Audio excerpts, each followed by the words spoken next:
Hi అండి, నేను మీ police. విషయం ఏంటంటే, మా తోటి బ్యాచ్మెట్ సహోద్యోగి ఆ, ఆయన ఏమైందంటే ఆర్థిక కారణాల వల్ల ఉరి వేసుకొని చనిపోయినాడు. అబ్బాయి ఉప్పల్లో చనిపోయినాడు. ఇది జరిగి కానీ చాలా రోజులు అవుతుంది. అంటే ఆర్థిక కారణాలు అంటే అప్పు చేసి ఉండొచ్చు, ప్లస్ ఏదైనా యాప్లో లోన్ తీసుకొని ఉండొచ్చు, అంటే వాట్ ఎవర్ ఏదైనా ఉండొచ్చు. బట్ ఆయన హ్యాంగింగ్ చేసుకొని చనిపోయినాడు.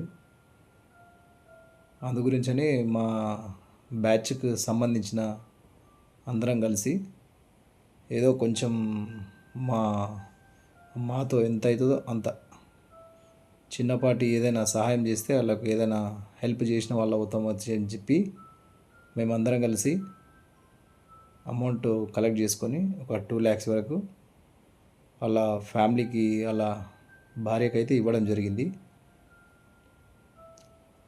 కాబట్టి ఏదైనా ఏదైనా ఒక స్టెప్పు వేసే ముందు ప్రతిదీ ఆలోచించి, 1-2 సార్లు ఆలోచించి నిర్ణయం తీసుకోండి.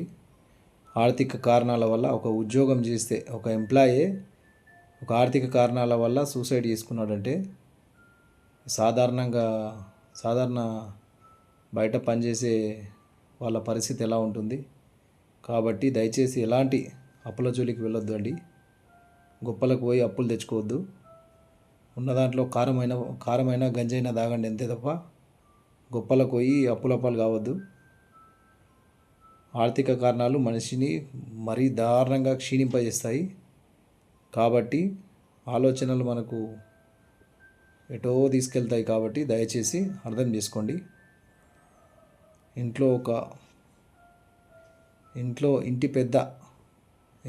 ఇంటి పెద్దకి ఏదైనా జరిగిందంటే కుటుంబం రోడ్డున పడుతుంది. మనం ఉన్నప్పుడే మనల్ని సరిగ్గా ఎవరు పట్టించుకోని పరిస్థితులు ఇవి. అందరూ మంచిగా ఉంటేనే ఎవరు పట్టించుకోని పరిస్థితులు. కాబట్టి ఇంట్లో ఒక వ్యక్తి ఏదైనా జరగరాంది జరిగితే వాళ్ళ పరిస్థితి ఇంకెంత దారుణంగా ఉంటుంది సమాజంలో. ఆలోచించండి దయచేసి. ఇట్లాంటి ఆలోచనలు మైండ్లో ఉంటే తీసేయండి.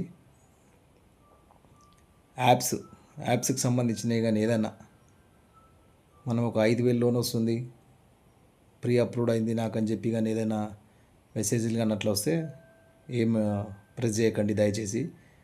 వాళ్ళు 5,000 మనం లోన్ తీసుకుంటే ఒక 50,000 వసూలు చేస్తారు వాళ్ళు. అందుకే దయచేసి ఆరోగ్యంగా ఉండి